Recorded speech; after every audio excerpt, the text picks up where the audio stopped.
Srila Prabhupada ki Jai. So, yesterday, through 2 sessions, we covered partly covered Krishna's Bala Lila and Govardhan Lila. So now we are coming to Krishna's Koishor Lila, or Komar Lila, from 11 to 15. So now Krishna is reaching his adolescence, juvenile stage of his life. Actually, Krishna's eternal form is Nitya Navakishore. He is just about 15 years old. That's his eternal form. In the spiritual world, Krishna is always in that form. But Krishna's Bhauma Lila, earthly Lila, has these Bala Lila and Govardhan Lila.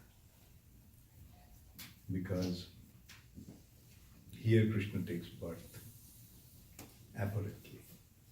So he grows childhood to maturity. In the spiritual world, those pastimes are not there. That's why our acharyas, Goswamis, have pointed out that Krishna's Bhauma Lila is more relishable because this has these Krishna's childhood pastimes. And they are in the spiritual world, they are there, but they are like distant memories. There they feel that, oh, when Krishna was 5-year-old, Krishna did that. When Krishna was 7 years old, he lifted Govardhan. Like that is how, in there, as if they recall those pastimes. But they are actually the recollections of Krishna's Bhauma Lila, earthly pastimes. Krishna's, now that Krishna grew up, he is taking care of the full-fledged cows. Previously he was taking care of the calves. But now his apprenticeship is over and now he's a full-fledged cowherd boy. And in these pastimes, Krishna had many wonderful activities.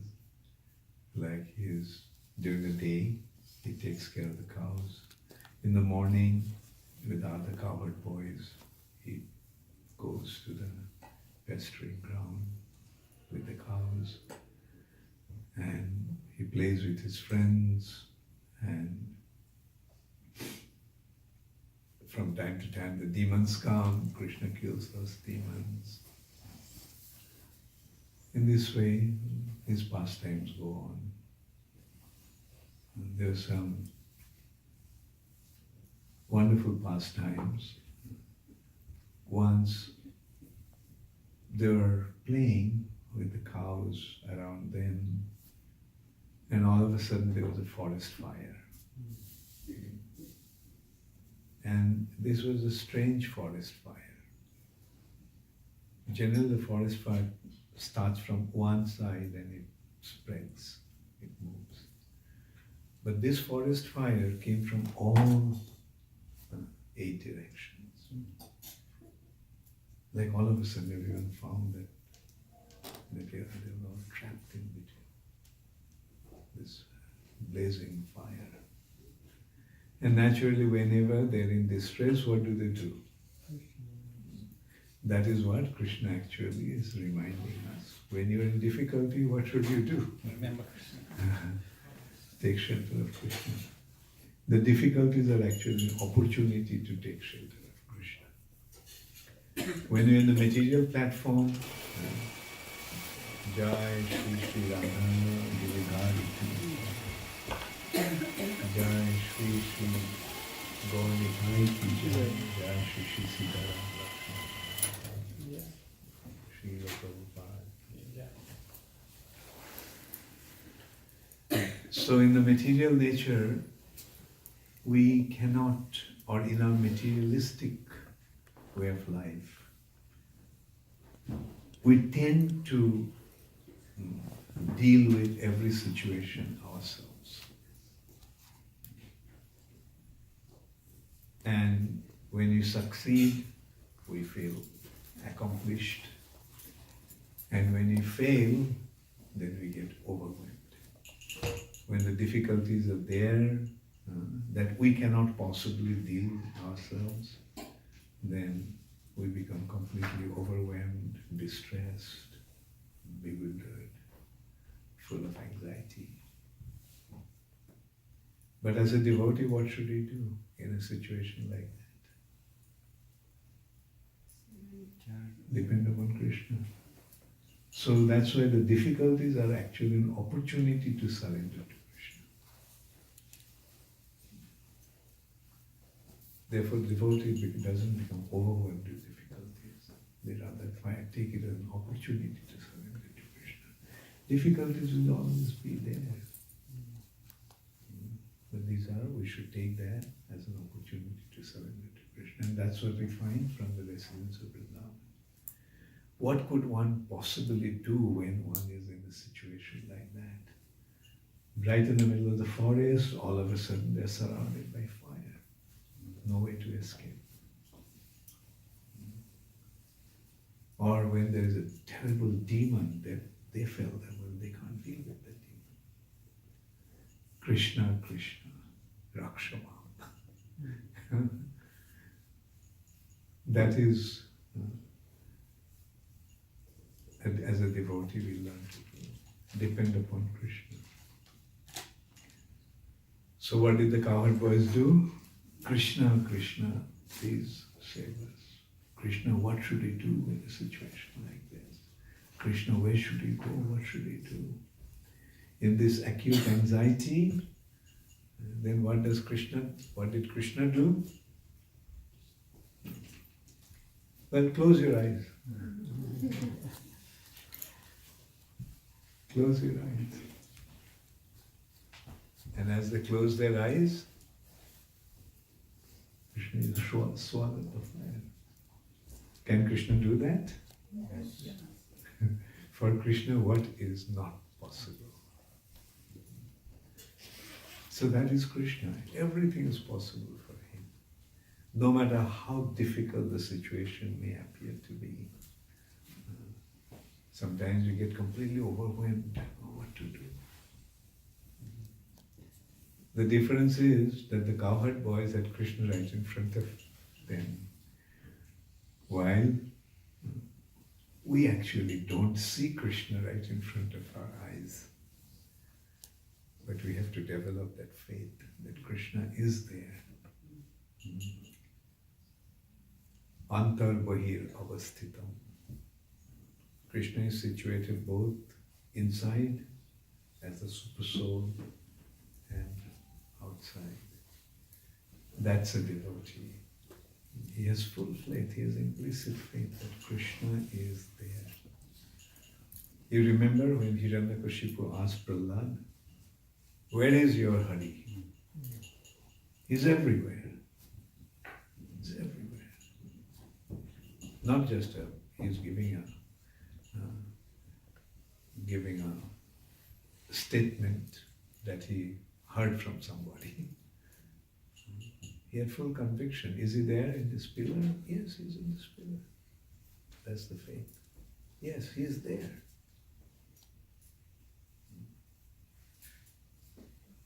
And then Krishna did manifest himself from the pillars. So, the purpose of Krishna Katha is to develop this faith in Krishna. When we hear, through our hearing, we should develop that faith. Yes, Krishna is there. And Krishna did, he swallowed the forest fire. when they open their eyes, fire is gone. The scene was just as before. Not a single leaf was affected by that fire. Everything was just as before. As if there was no fire whatsoever.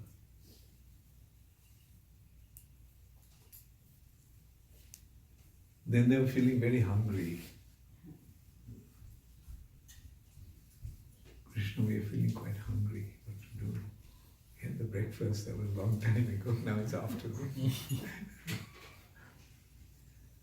So some boy said that there is a tal forest. And in the tal forest, there are beautiful ripe tal fruits. How many of you have seen tal fruits? Yeah, tal fruits nowadays grow only in Bengal. It's a beautiful fruit with beautiful fragrance. It's deep purple color and has beautiful fragrance. And inside there is yellow, juicy pulp.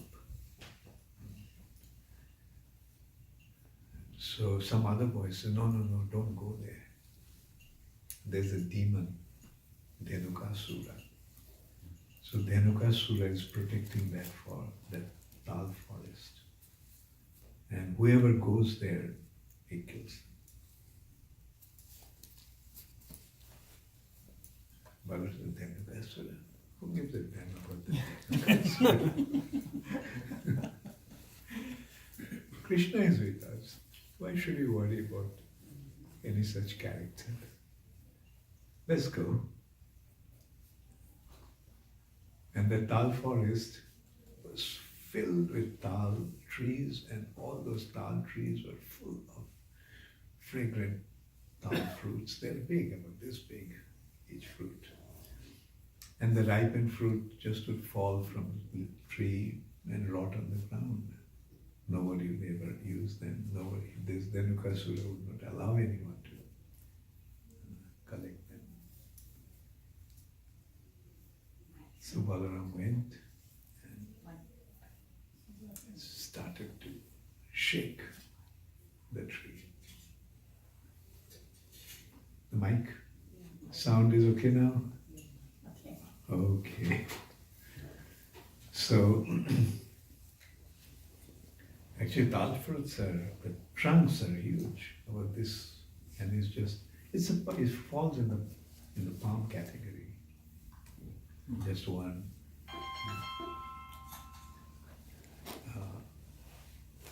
stem just goes, and there is a lush green leaves on top, large leaves, and the fruits, like the coconut, and other palms fall in the same category, tal fruit. So Balaram started to shake the tree.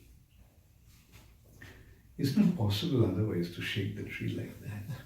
But Balaram is Balaram. And all the ripe tal fruits started to fall. They're huge, large fruits, so they're falling with a thudding sound. Thud.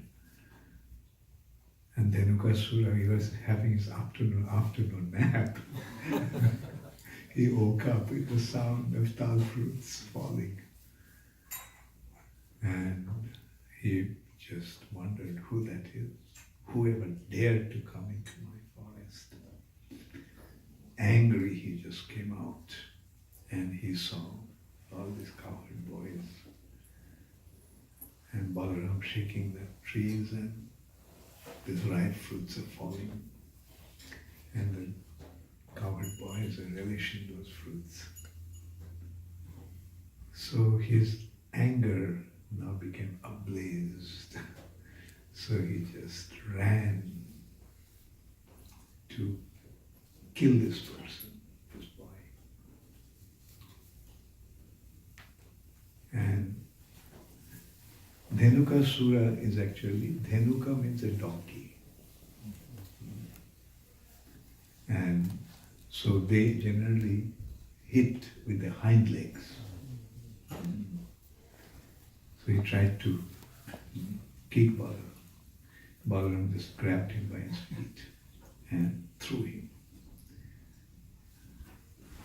As I told you yesterday, that Garga Samhita and other such scriptures, Puranas, gave more detailed descriptions.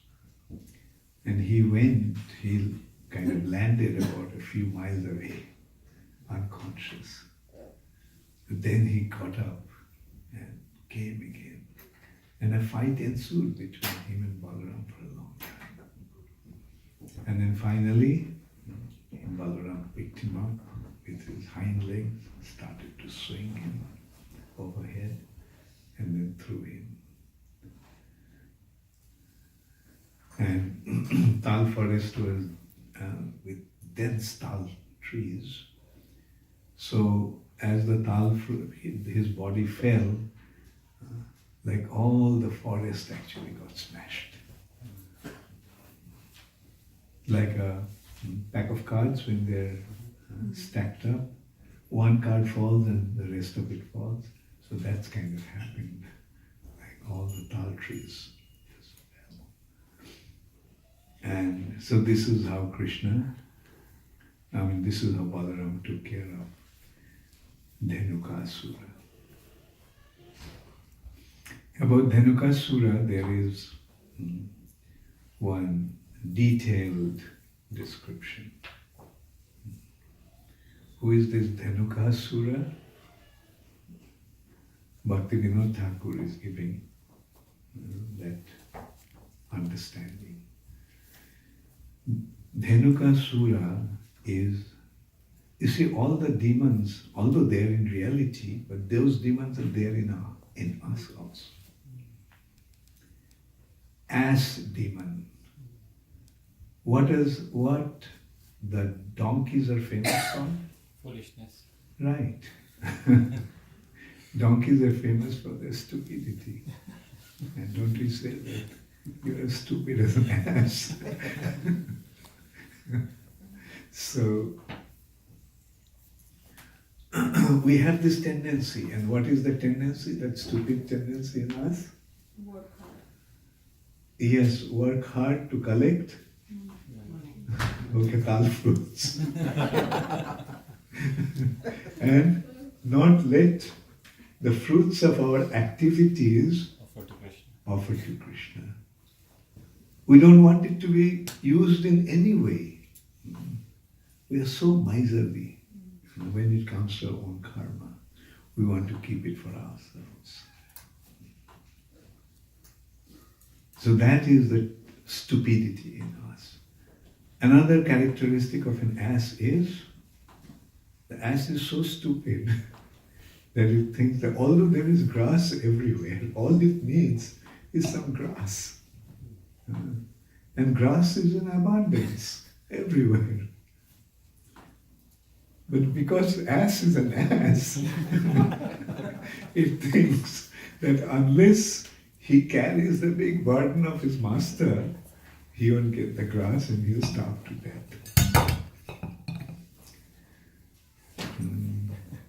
So, if we look at the reality, Krishna has provided everything for us. Everything.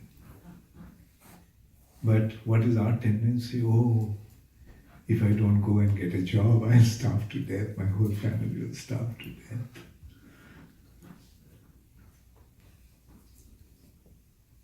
Actually, in this world, no one starves to death. No one starves. And those who are starving, they're starving due to the arrangement of us, human beings. Prabhupada actually makes that very enlightening point. He pointed out that an ant needs a grain of sugar, and an elephant needs hundreds of kilos of food. But do you ever find an ant starving? Did you ever see an elephant starving? In wilderness, of course. In nature, an elephant, everyone has everything in abundance. But the scarcity is there only in the human society. Why? Because the human beings are stealing the food that was meant for others and stacking them in his warehouse. He is stealing the food from which is meant for others and stacking them, and that's what is causing the scarcity. So, in nature, everything is in abundance. But as the human being puts a stamp on it and stacks it, scarcity is there. We can see it started with food. Some people collecting the food, stacking it in the warehouse, creating an artificial demand, selling it for a price. Previously, in the past, only the food was being sold like that. But now what's happening? Even water is being sold. When we were young, we were told that taking money by giving water is the worst sinful activity. Those who grew up in India, we know, like people actually, especially in summer, they do their charity work by offering water.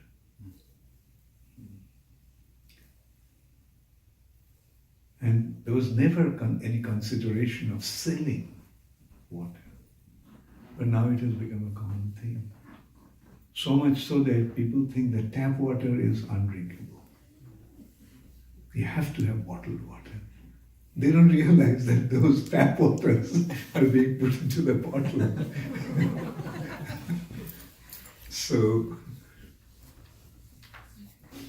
now water is becoming scarce in that way. Now at least oxygen is in abundance. But soon a time will come when you have to buy oxygen also. So this is the human frailties.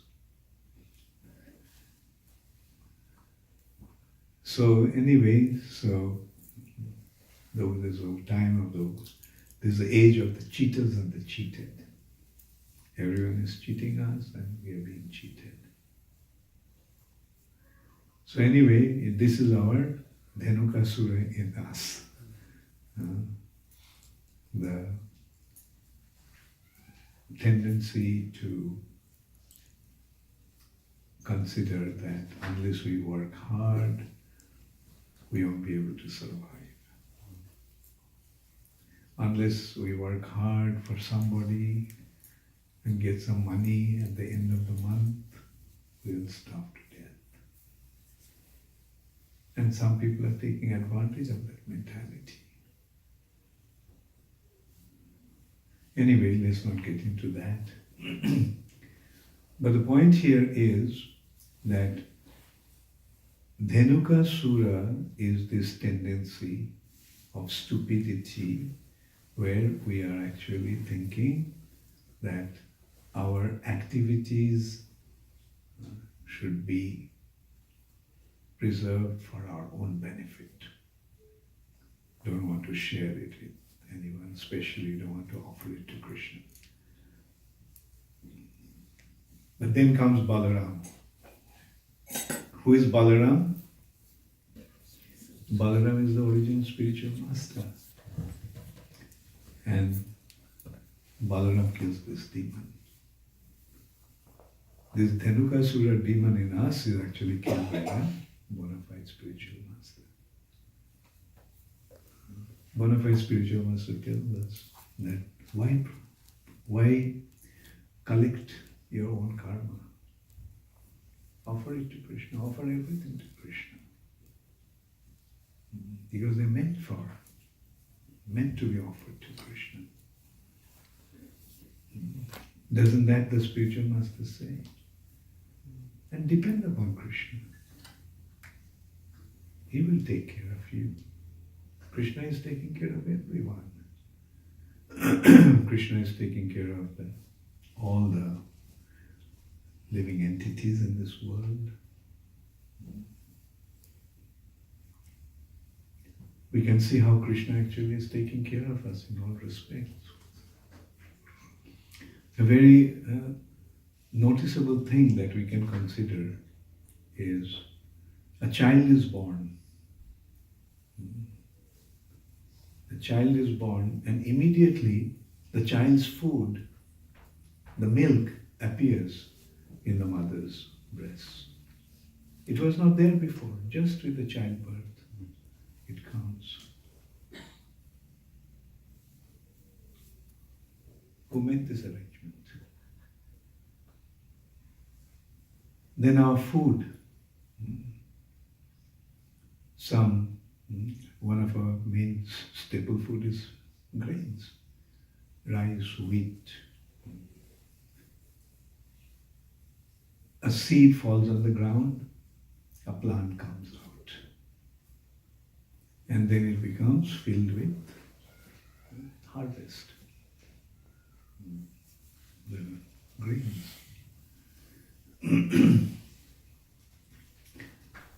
And that's our food. And those seeds, when they fall on the ground, other plants come. And there are also the grains growing.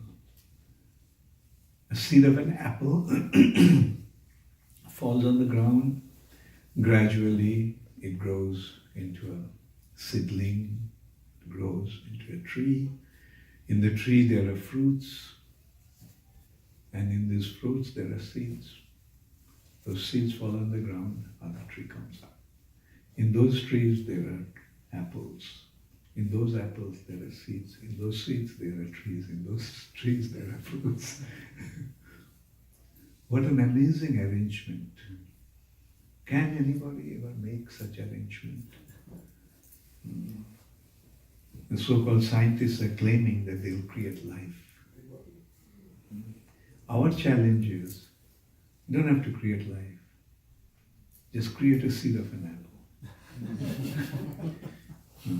Just create a seed of an apple that will fall on the ground and the tree will come up. And in the tree there will be apples, and in those apples there will be seeds, in those seeds there will be trees, in those trees there will be apples. And it's going on since time immemorial, and it will continue to go in the future endlessly.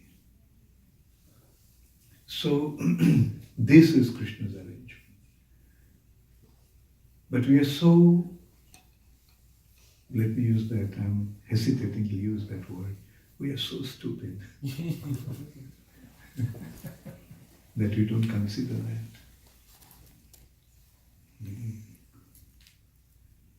What is even more important than food?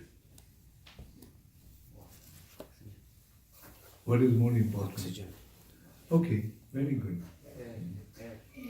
Air, oxygen. Yeah. And without oxygen we can't live. We are taking oxygen. What are you giving out? Carbon dioxide. Carbon dioxide. If this process continued, then what would happen? The whole atmosphere would have been filled with carbon dioxide. Did it ever happen? Why not? Plants. The trees and plants are taking the carbon dioxide and giving back oxygen. Is it an accidental phenomenon? No. Huh? Who made this arrangement? So see, we may say God give us our daily bread, but did he ever say God give us our daily water? Did he ever say God give us our bread full of oxygen? No. We take it for granted because it's so much in abundance. So this is what the Guru reminds us. Did he ever consider these things before he came in contact with Srila Prabhupada? At least I didn't. And then he began to realize, this is how wonderfully Krishna is taking care of every one of us. And we can go on and on and on actually. What's the shape of this world? shape of this earth? Round. Round. Where are we situated? Inside the earth or outside? On the surface of the earth. Surface. We are situated on the surface of the earth. And is the earth static or moving? That also is a tremendous speed. About 1,000 kilometers an hour. With that speed, the earth is moving. Now just consider a spherical object, there is something on the surface of it, and if it moves, what happens? It will fall off. So now earth is moving, we are on the surface of the earth. Shouldn't we have been thrown into the space? Did it ever happen? Why not? Gravity. Very good. Gravity, but the question is, who created this gravity? So this is how Krishna is taking care of us. Earth is moving at a tremendous speed. If Earth stops for a second, what would happen? Everything on the surface of the earth will be finished in a moment. Right? Can you imagine if the earth stops? Did the earth ever stop to spin since time immemorial? So that is Krishna. Jasya Gaya Brahmati Sambrita Kala Chakra. He's talking about sun. In his command, sun is moving. Not only sun, every planet is moving. And the wonderful arrangement is there that everything, in spite of that movement, will remain intact. So that is how wonderful Krishna is. But because of that Dhenuka demon in us, we don't consider, rather we act in a detrimental way. But then the spiritual master comes and says, stop that nonsense. Offer all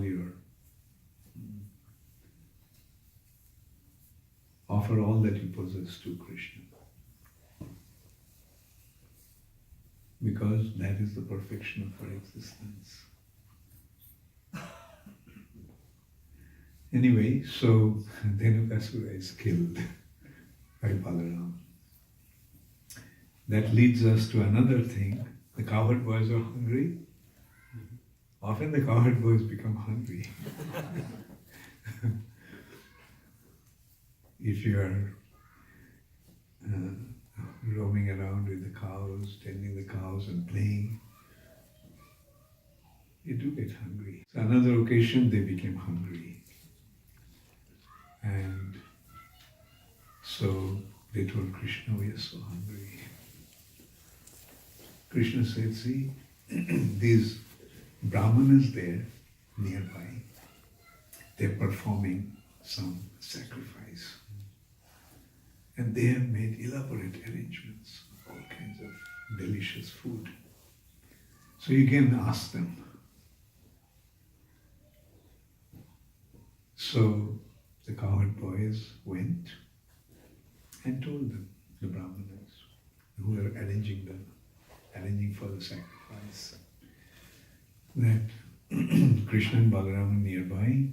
They sent us to take some food from here. What?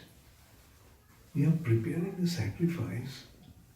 The sacrifice hasn't been even started. We didn't even offer the sacrifice, and you are wanting to have that food stuff. Get out of here, you silly boys. So this is another stupidity. Brahmanas, they're offering the sacrifice for whom? This sacrifice is meant for Krishna, and Krishna himself is asking, give me the offerings that you're preparing to offer to me. And they said, no, we won't give it to you. So that's the problem with the rituals. Get into the rituals without the understanding the purpose. So, dejected, they came back to Krishna and said, Krishna, no luck. And then Krishna said, go and ask their wives. So being instructed by Krishna, the cowherd boys went to the Brahmana's wives. They were actually making all the preparations for the food and stuff. They were cooking. And as soon as they said that Krishna Balaram is nearby, they actually sent us to get the food. Krishna Balaram wanted the food, come, let's go take all the food. And their husbands were saying, where are you going with all that? Get lost. Krishna wanted it, we are taking it to Krishna and Balaram. So that is how Krishna actually pointed out that what we need to be a devotee is not knowledge, not learning, simplicity of heart. He pointed out these Brahmanas' wives. The Brahmanas are so exalted and so kind of scholarly, such pandits. But they missed out on the essence. Whereas the Brahmanas' wives actually. And then the Brahmanas learned a lesson from their wives. Good husbands learn from their wives. They realized, oh, we made a mistake. Actually, they meant for and they accepted that. You taught us some lesson today, a wonderful lesson. Everything should be offered to Krishna. What to speak of when Krishna himself is asking for it.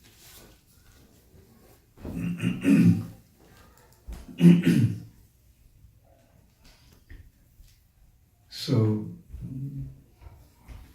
this is how Krishna was performing his pastimes. Another demon that Balaram killed, actually Balaram did not kill too many demons.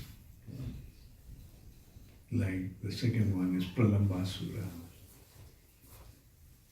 Pralambasura is an associate of Kamsa, and all these demons who came, they actually got killed by Krishna one after another.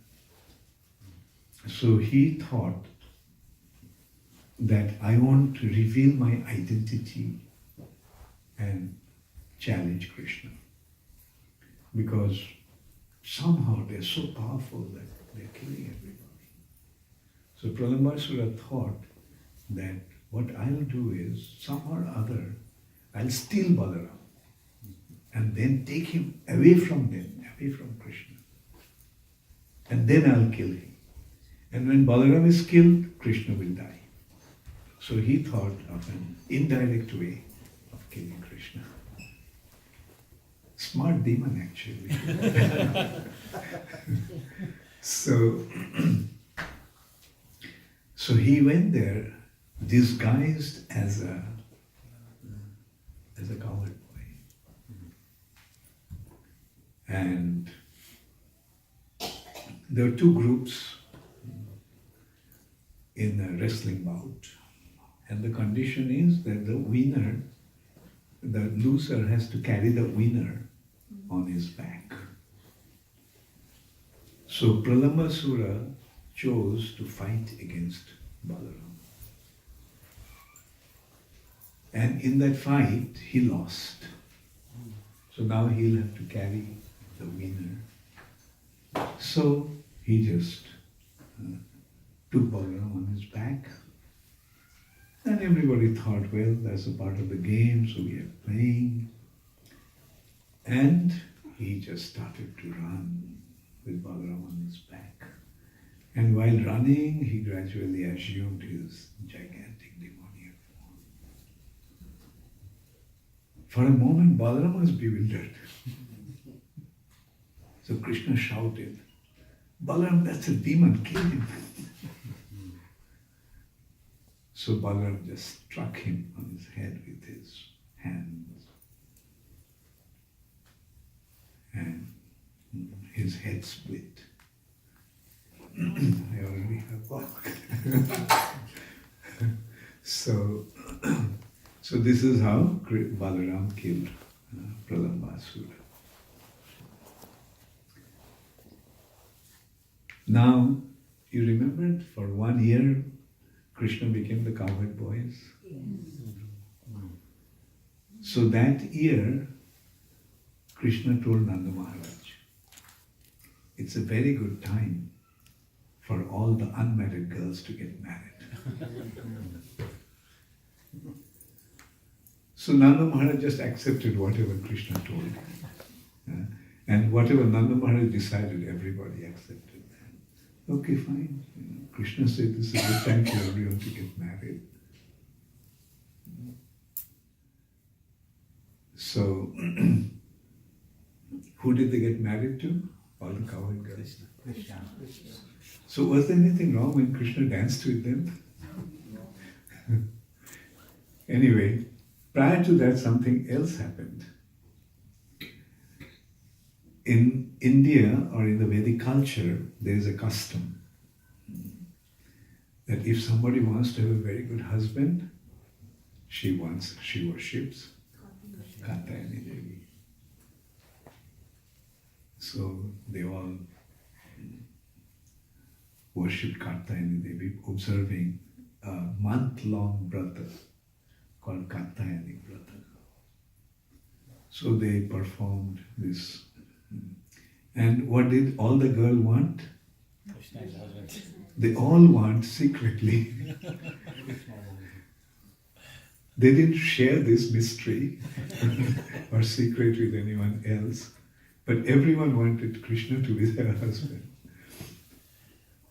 And so Krishna knew about that. Therefore Krishna fulfilled their desire through that pastimes. For 1 year, he became all the cowherd boys. Over there, Krishna couldn't marry all the other girls, all the girls there. So all the girls were married to different cowherd boys who are actually Krishna.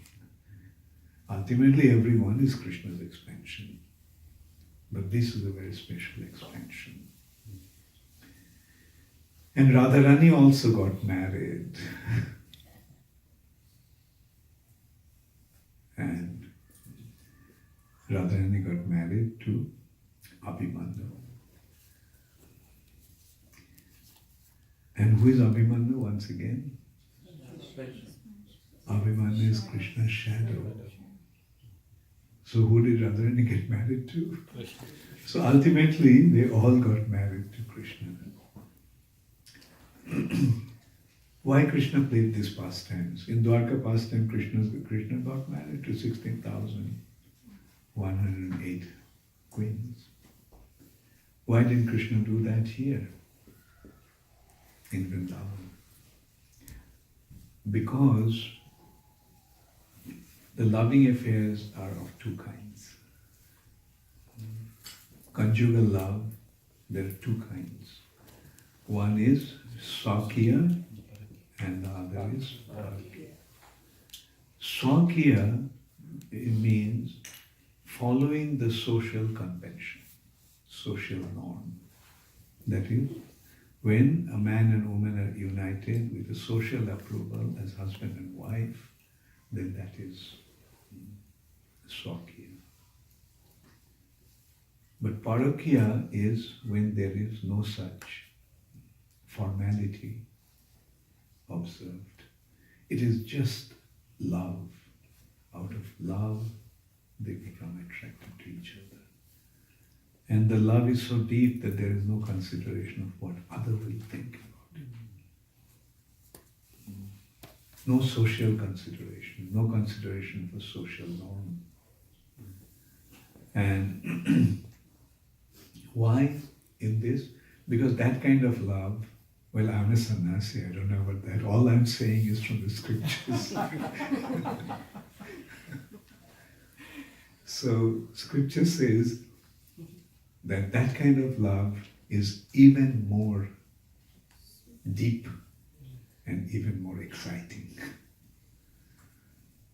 Rupa Goswami defined it as love's movement is like the movement of a serpent. How does the snake move? Does it move in a straight line? It moves that ahirevo gatir premna. Ahi means snake. Gati means movement. Premna, love. Love's movement is like the movement of a snake, not moving. Now, when does that movement become like that? When there is obstacle. Otherwise it will be straight. But when there is obstacle, to avoid that obstacle, you change your course. So that is how that movement of love. There's another statement somewhere that sometimes Krishna proposed to Radharani, let's get married. Radharani said, no, it's completely boring. So, anyway, so these are the things that are giving us the understanding why Krishna plays like that in Vrindavan. Because the loving relationship becomes more relishable and more intensified when there is obstacle. And obstacle will be there when there is, when it is not socially approved. That is the meaning of paragya. But here also we have to understand one thing. The material nature is what is the relationship between material and spiritual nature? Material nature is a reflection of the spiritual world. Now, in the reflection, the topmost part appears to be the lowermost. Right? So, in the spiritual world, activities of Krishna, that is topmost. When this is reflected in the material nature, it is considered to be the most abominable.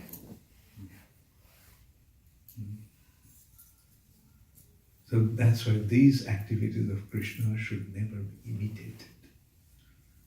When somebody acts in that way, imitating Krishna's activities, the topmost loving relationship in the spiritual world, and that is reflected in the material nature, that is totally unacceptable.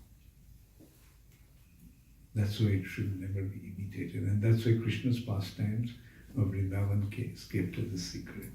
Not meant for anybody, unless and until one is properly qualified, understanding who Krishna is. Krishna is the Supreme Personality of Godhead. Therefore, whatever he does is perfect, because of his pastimes. Like Radharani is his eternal consort. Eternal consort. Like, in simple words, we can say that Radharani is the personification of his own energy, Ladini Shakti. His own energy is personified in the form of Radharani. His pleasure-giving potency is personified in Srimati Radharani. So when he meets with Radharani through all these different arrangements, then we have to understand that they are actually the most exalted spiritual pastimes of Krishna. He's deriving the greatest pleasure by dealing with Srimati Radharani in this way. And this is all spiritual. The happening between the spiritual entities, not through material bodies, through spiritual entities.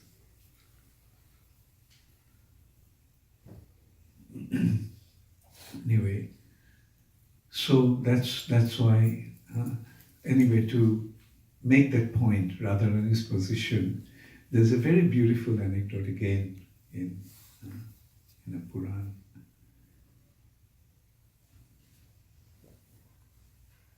Actually, let me start with some anecdote from the Nectar of Devotion by Rupa Goswami, and then I'll gradually go into that. Like how Krishna deals with, just as his pastimes, to derive that joy and offering. Like yesterday we mentioned, Krishna's pastimes are meant for iti driksha lilabhir ananda kunde. By performing these pastimes, Krishna is actually drowning his devotees in an ocean of ecstasy. That's the purpose of his pastimes. And once a pastime is, one day, Abhimanyu, Radharani's so-called husband, told his mother, "Mother, I have to go for a few days to a distant place. I have some work to do." Mother said, "Okay, my son, go carefully, come back soon." So Abhimanyu left. And after a while, Krishna, assuming the form of Abhimanyu, came. And Mother Jyotila asked, "What happened? You just left. And you said that you'll be gone for a few days. Why did you come back so soon?" He said, "Mother, I was missing you so much." So I thought that I would come back. I can do that work some other time. I was missing you. So Mother was really melting with affection. I said, "My wonderful son, go home, go inside, take rest." Now, in the meantime, real Abhimanyu came back. And Jyotila, Abhimanyu's mother, said, "Who are you?" "Mother, you don't recognize me. What happened? I'm your son." "My son?" She picked up the broom and started to beat him. So this is how Krishna performs his pastimes. And Radharani, and time again, this kind of things are happening. Like, they get to realize that Krishna is actually having an affair with Srimati Radharani.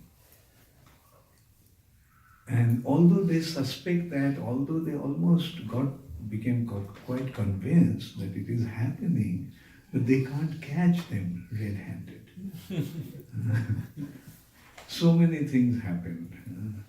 Like once they got the information that Krishna is meeting with Radharani in the middle of the forest. So Jyotila and Kotila said, "Okay, let's go and catch them." So they got the hint that they're coming. So Jyotila and Kutila are worshippers of Kali. So Krishna assumed the form of Kali. And they were very pleased. Oh, they came in the middle of the forest to worship Kali. Actually, Kali is worshipped in the middle of the forest. And the person who gave that information, they got upset with him or her. "You gave such a wrong information. My daughter-in-law is so good.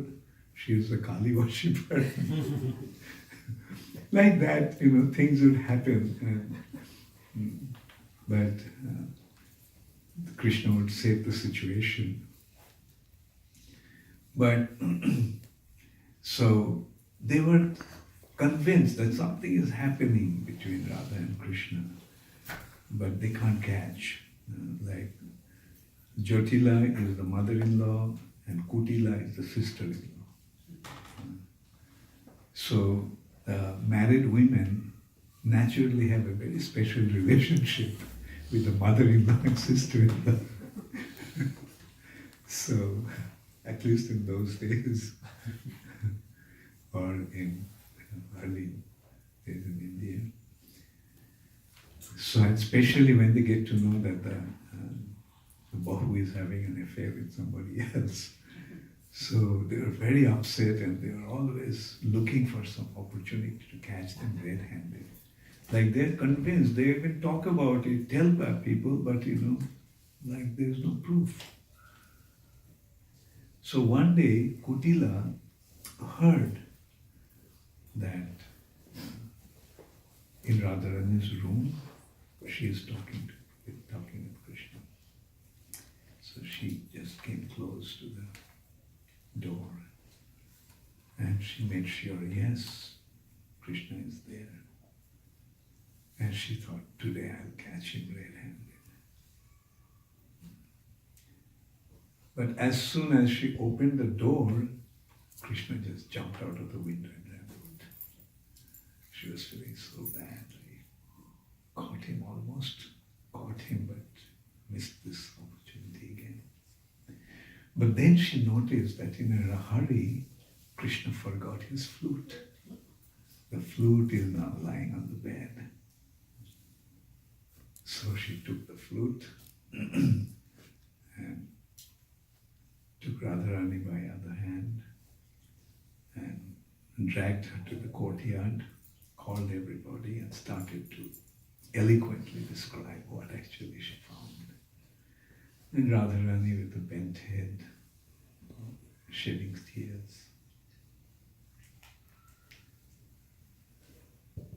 And that time Purnamasi Jogamaya came there. Purnamasi asked, what happened? Why all you have gathered here like this? And why my Radhika is shedding tears like that? So Kutila very elaborately described what she found. She could catch Krishna, but Krishna in a hurry forgot the flute, so she found the flute, and now it's a proof that Krishna was there. Purnamashi started to laugh. Such a serious matter and you're laughing? Purnamashi said, don't you know that last night there was a shower of flutes? There are flutes everywhere. Kutila, let's go to your bedroom. And there were 6 flutes on the bed. Jyotila, let's go to your bedroom. There are 24 flutes on the bed. So although the situation was saved, but now Radharani was feeling very depressed that I know that I am unjust. But what to do? I can't give up my love for Krishna. That's the only person that I feel any love for. All the love of my heart is actually meant for him. But in this life I couldn't get the opportunity to find him as my loved one. So let me give up my body. So she was contemplating on giving up her body. So Krishna understood that, what was going on in Radhika's heart. So at that time Krishna was in his mother's lap and he fainted.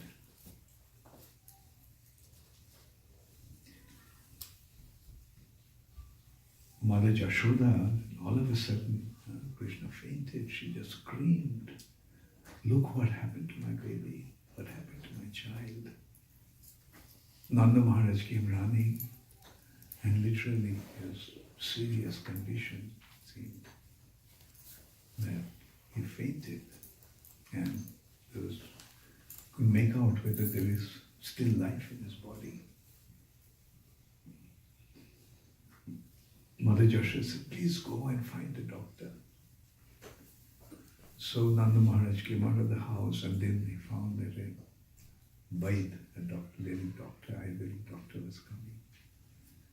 So those days in Vedic culture, by one's dress you can make out a person's occupation. Are you a doctor? Yes, I'm a doctor. My son has fainted, can you please come and treat him? Oh, sure, I can treat him. What to speak of faint? I can even make a dead man alive. So he came and checked Krishna. Very serious condition. But there is a cure. What is the cure? The cure is Jamuna water. Oh, Jamuna water, no problem, it's just there. Yes, but the thing is, that water has to be carried in a bucket with 1,000 holes in it. How can anybody carry water in a bucket with 1,000 holes in it? Yes, I know. But a real chaste woman will be able to carry, even though there are 1,000 holes in it. Mother Jashoda said, okay, I'll go and get it. No, if the mother goes, that won't work. So, different ladies, different girls tried, everyone failed. The doctor says, condition is very serious. It seems that there is no chaste woman in Vrindavan. Anyway, let me make some calculations, see if I can find any chaste lady here. He made some astrological calculations. Yeah, 2 names came up. Who are they? Who are they? Jatila and Kutila. Oh, okay, so let's go. And so they went and informed Jatila and Kutila and told them everything. They're very proud, yes. This is a real good doctor. He knows who is who. So both of them proudly came in there. Kutila said, Mother, why should you take the trouble? I'll go and get it. So she proudly picked up the bucket, marched into the river, dipped it in the water, and as she pulled it up, all the water drained. Jyotila was really upset. You, the disgrace of our family, you drowned himself in Jamuna. Saying that she herself went, picked up the bucket, went confidently. She dipped there, lifted it, all the water drained out.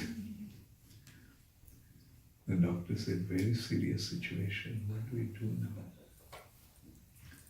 It's simple Jamuna water, but we can't get it because there is no chaste woman here. Anyway, let me make some more calculations. Okay, another name came up. Who is that? Who is that? Radhika. Jyotil and Kutla started laughing. Radhika, just give us a break.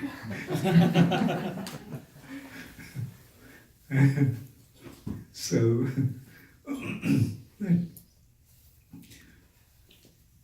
Mother Jashoda told Nanda Maharaj, please go and tell Radhika. And then she decided that she herself would go.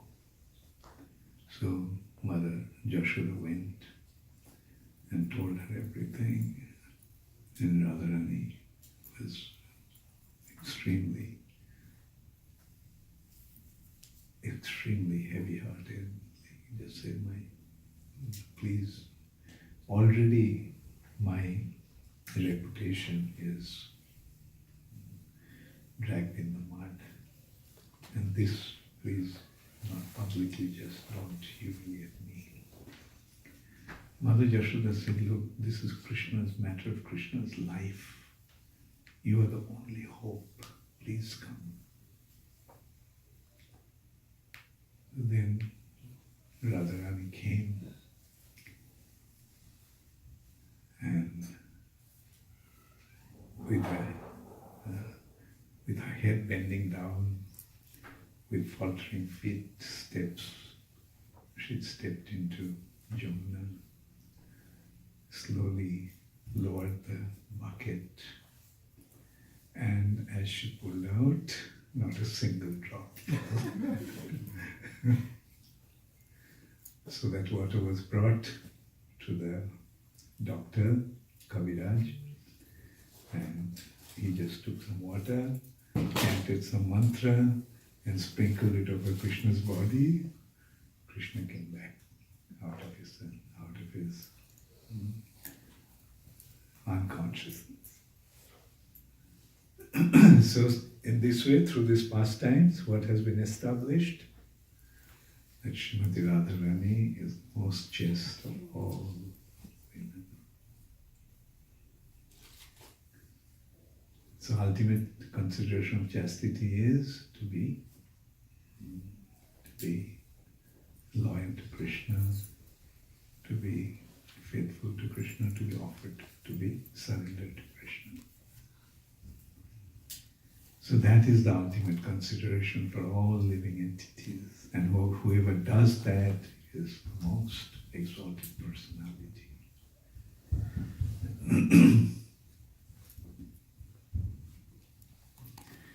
So we should always remember that all these pastimes that apparently that appears to be unethical, immoral, but no, they're the most profound, most exalted spiritual activities.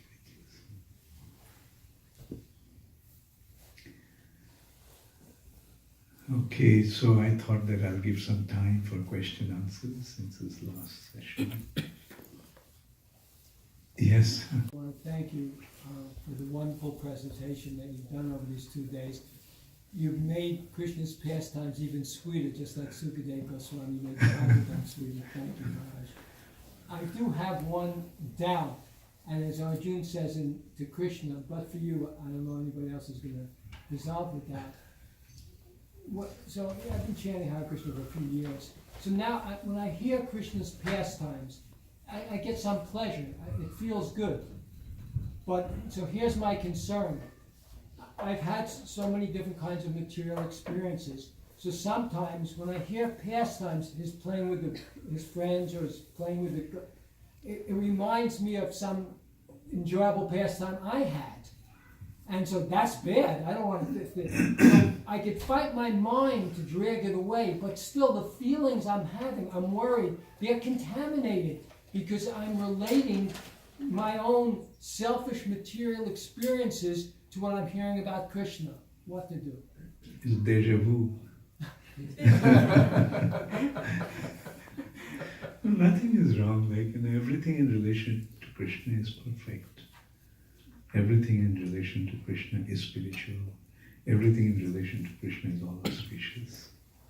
But the feelings I'm getting though is I'm sure they're not all exalted. What Krishna's enjoying. It's mixed or contaminated with my remembrances, the feelings I get from my remembrances of my selfish activities. So that's my concern. That I'm feeling something, but it's contaminated. Well, in this way, through these recollections from your past, you are actually understanding Krishna. It's in a way it's helping you to understand Krishna better, appreciate Krishna's pastimes better. And now that this thought is coming to my mind, that itself is purifying. And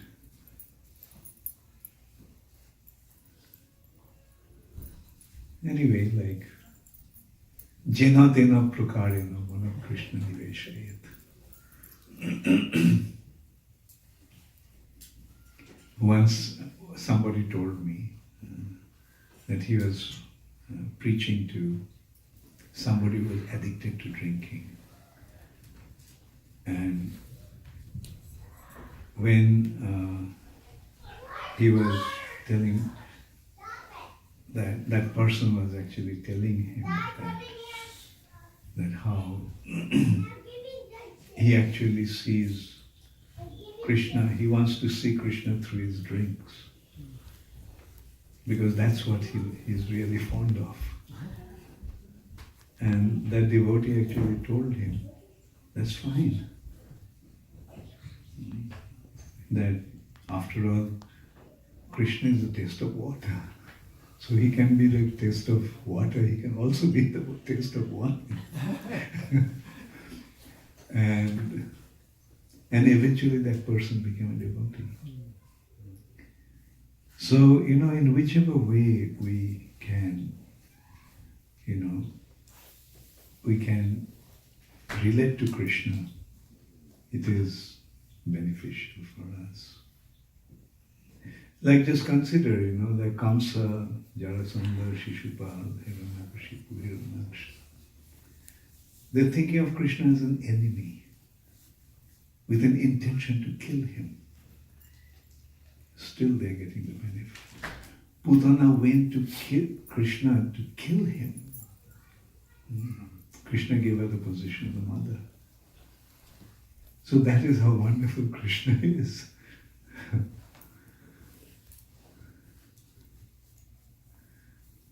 Thank you so much. Yes. Maharaj, you just mentioned that the Bal Lila and the Pavanda Lila, which we discussed yesterday, happens only in Bhauma Vrindavan, not in. So the stealing the butter and all, it's not there in Golok Vrindavan? What's that? Stealing butter pastime, pastime of stealing butter. No, you see, like Krishna there is a fully grown up, that pastime won't fit in him. So these are earthly pastimes. But they recall, they think that it happened in Vrindavan, in there. When Krishna was young, Krishna did that. So this is how they actually relate to that. Okay, as a past. As if, like, yes, it happened. They don't see the difference between. Pastime. To them, there is no difference. They don't see it as the earthly pastimes. They recall that when Krishna was young, Krishna did this. Krishna killed those demons and so forth. Yes. Right, all of Krishna's pastimes, they have significance and a lot of lessons to be learned from one of these. I'm struggling to understand in the forest fire pastime, what can we take out of that? I don't really remember how Bhaktivinoda Thakur classified that. But the thing that comes to my mind is samsara bhavana, the forest fire of material existence. You mentioned that any time of difficulty we surrender to Krishna, right? And that's what how his voice did in that time. So. What's our situation now? Aren't we in the middle of a forest fire? And isn't it burning from all directions?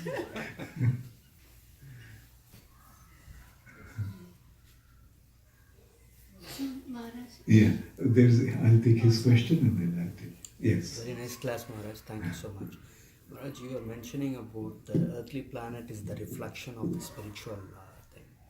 And then if you see in the material world, we are suffering with the envy, greed, pride, illusion, lust and all those things. But in the spiritual platform, that doesn't exist. Right? So how did it turn here, and can you please explain that? It exists. Otherwise, how can it be there? If something is not in the substance, how can it be there in the shadow?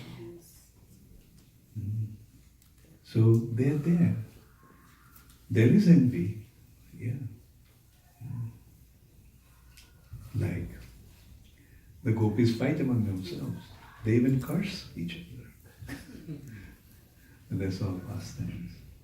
There is happening in this spiritual context that is, is as an arrangement for some happening. Jamuna had to come to the earth planet, to the material nature. And there's a fight, and there's a curse.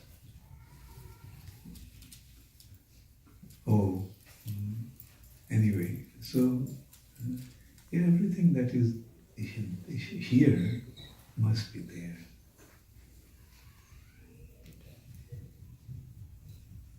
But there it is happening in the spiritual context.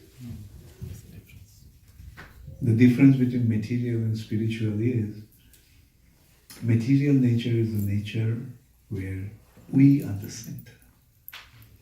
Spiritual nature is the nature where Krishna is the center. That's the distance between material and spiritual. When you put Krishna in the center here, that becomes spiritualized. Yeah, I had a question, Maharaj, in regards to the same pastime, the forest fire. So you mentioned that the fire is already in the fire, right? Is surrounded all over. So in that case, where when Krishna told all the Gopals that close your eyes and I'll take care of you. So in that situation, in a difficult situation, we should just remain as, calm, or we should fight and try to come out of it. Yeah, close your eyes and surrender to Krishna. If we take the forest fire is synonymous to our existence in the material nature, which is a forest fire, and we are in the middle of it. And isn't that fire is blazing from all directions, blazing in all directions. So if we look at that, then closing, here closing the eyes means, don't have to worry about it. Just have faith in Krishna, that He will take care. Because, with our intelligence, we cannot really analyze it, how it's going to happen. Just give up all your intelligent considerations and analysis and conclusions. Just depend upon Krishna, and He will do it. But if we don't, if we still try to, an example is Draupadi, with one hand raised upwards and the other hand clutching onto her sari, she's calling to Krishna. Krishna didn't come. When she let the sari, let it go, and with both hands up, she started to call Krishna. Then Krishna came to the rescue. That's such a wonderful example. As long as we hold on to our own ability, Krishna won't come. There has to be total surrender. Then only Krishna will come to our rescue.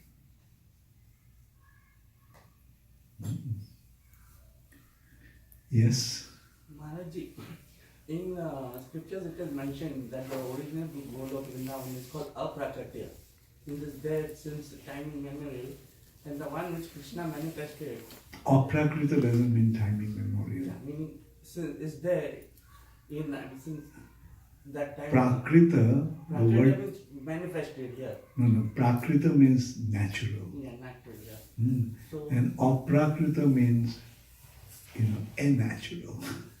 It appears, the point actually is that it appears to be like this world, right. but it is diametrically opposed. Yeah. Yeah, so the one which is goal of Vrindavan is Aprakritya, and the one which Krishna manifested on the earth is Prakritya. So when Krishna That's not Prakrita. That's Bhoma. It's not Prakrita. Prakrita means mundane. Aprakritya. Oh yeah. Prakritya, I'm saying, not Aprakrita. Prakritya. Yeah. So I'm talking about Prakritya. Aprakrita, in simple words, it will be spiritual. Yeah. So I'm talking about Prakritya and Aprakritya. Yeah. So Prakritya or Prakritya? yeah. Prakot and Aprakot. Yeah. Prakrit and Aprakrit. Prakot means manifest, Yeah, and Aprakrit means unmanifest. Yeah. not Aprakrita, Aprakot. Yeah, Aprakritya. So Okay. I'm talking about Aprakritya. So when Krishna came to the Prakritya world, meaning the earth, right? So Not earth means when he manifested his pastimes to others. yeah. Yeah, anyway, make your point. What do you want to say? So when Krishna came here, so in scripture it is mentioned that the pastimes in Golok Vrindavan was going on Yeah, continuously, Yeah. never stopped. So Yeah. when Krishna was here, so it's going on parallel. yeah. So how Krishna, so Krishna was himself there in the Golok Vrindavan, or he himself came here? Can Krishna expand himself? Yeah, he came. So that's what he did. Okay. It's his expansion. He himself Yeah. manifested that. Like he himself did. It's not that, that's the difference between us and Krishna. Like when we are in one place, then we are absent from the other. Right. But that's not with Krishna. He can be simultaneously present in both the places. And not only this, only on this on this planet. I mean, Krishna's pastimes are going on all over the universes, all over the material nature, in every single universe. Right? In such a way, like Prabhupada gives the example, just the sun's movement. Like somewhere it is rising, somewhere it's midday, somewhere it is setting, right? So similarly, Krishna's pastimes are going on, like, somewhere Krishna is just born. Somewhere, just next thing, Putana is about to enter in the house. Somewhere Putana just picked up Krishna. Like that's how Krishna's pastimes are going on, simultaneously, all over. Like he was present, So now you can see how many expansions Krishna had to make. Yes, that's Krishna. Like even when he got married to 16,800, he was simultaneously present in all the palaces. Yeah. And he maintained that. Yeah. Okay. But that also we have to understand, like from 16,108 palaces, Krishna would come out, right? From all different palaces, he would come out. Into one. And then when he would enter into Sudharma assembly, is just one Krishna. So this is how inconceivable Krishna is. Okay, any other question? Yeah, okay. Just a quick question. Thank you, Maharaj. Who's that doctor disguised as? Krishna. He was fainted. Krishna can faint. Krishna can become a doctor. Very good question. Yeah. Yeah, I thought you took it for granted.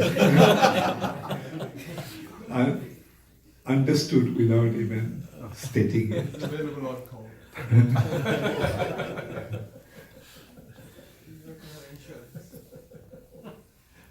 So, a quick comment. If I'm not mistaken, there was a second forest fire right after Kaliya Leela, when all the inhabitants of Vrindavan decided to take a rest on the Jamuna right after Krishna came back, and then a second forest fire came.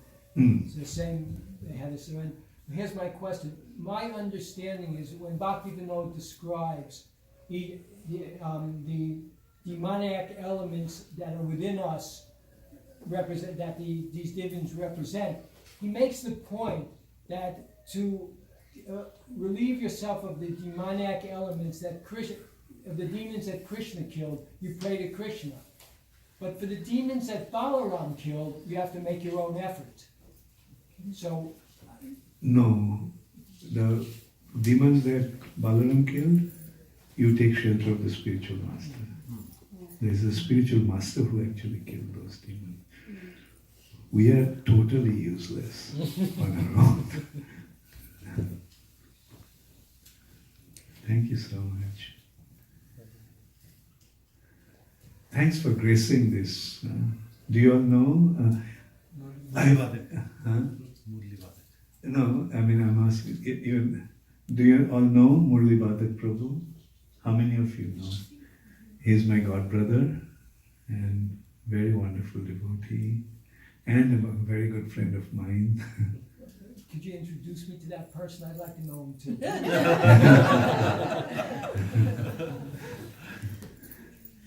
Thank you so much, Murli. Okay, so maybe we can end with a little kirtan. Vivo! Give me the harmonium.